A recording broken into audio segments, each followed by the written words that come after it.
Welcome to VAR India News Hour. The rise of CBDCs to augment financial inclusion and make payments ubiquitous. The world has been transforming to go digital. Even before COVID-19, cash use in payments was declining in some advanced economies. Central banks are actively researching the pros and cons of offering a digital currency to the public, that is central bank digital currency, that is CBDC. We can't deny the fact that central banks have gone a long way towards establishing the potential benefits and risks.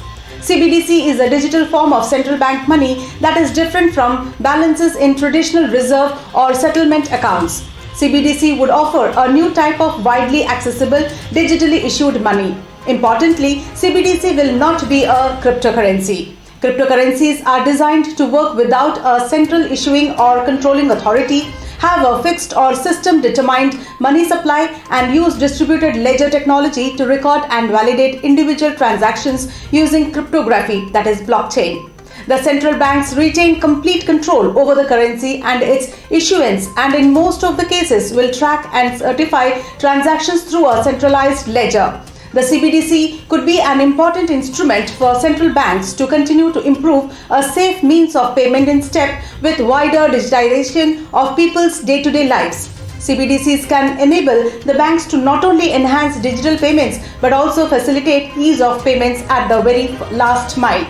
It can also help the central banks to reduce the cost, effort, and time spent on printing currencies, managing physical money, and spending efforts towards surveillance and keeping track of counterfeit notes, etc.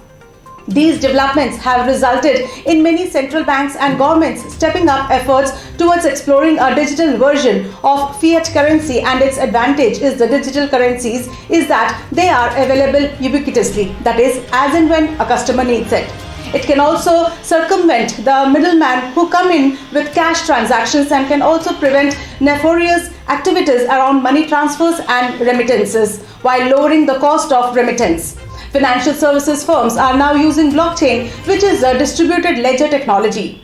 By using blockchain-enabled transactions, financial service providers can now lower the cost of cross-border remittances and money transfers. Blockchain also enables to ensure that records are not tampered with and hence can find application in financial compliances, trading of securities, etc. It also facilitates a method of transaction using digital currencies, which offers a very secure payment method while driving down the cost of transaction, handling of cash, etc. CBDCs have some clear advantages over other digital payment systems. That is, payments using CBDCs are final and thus reduce settlements risks in the financial system. Let's look into today's headlines in VAR India.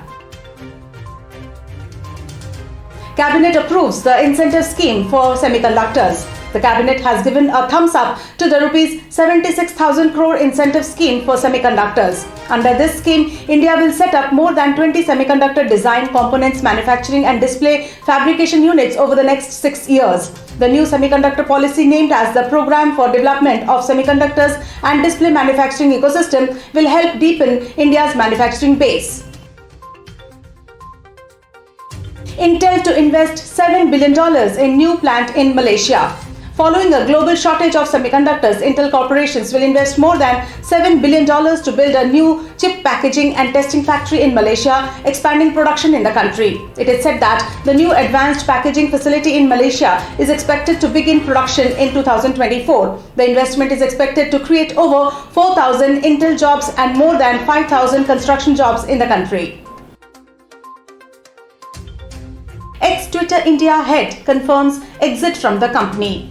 Former Twitter India head Manish Maheshwari, who moved to the US as the Senior Director Global Strategy and Operations of the company, is exiting the firm to launch his EdTech startup.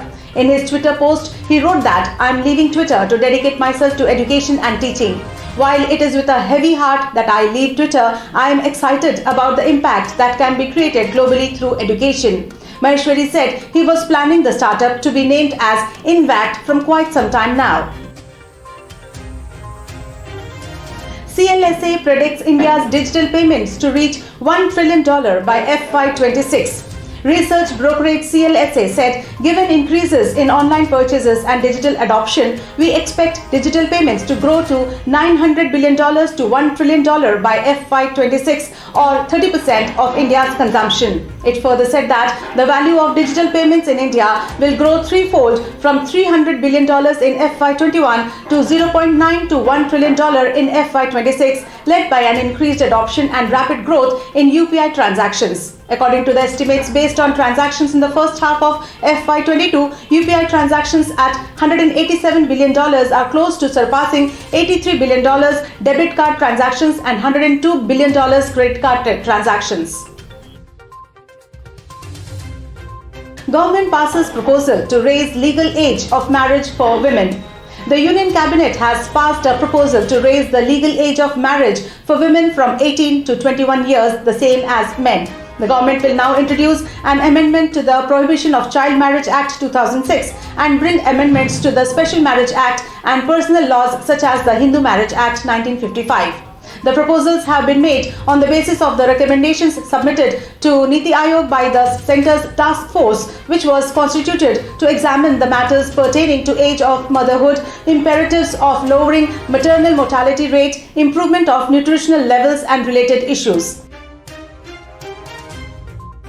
That's all for now. Please like, share, comment and subscribe to War India News Magazine. You can download the War India app from Google Play Store and Apple App Store for the latest news and updates. Stay tuned. Thank you.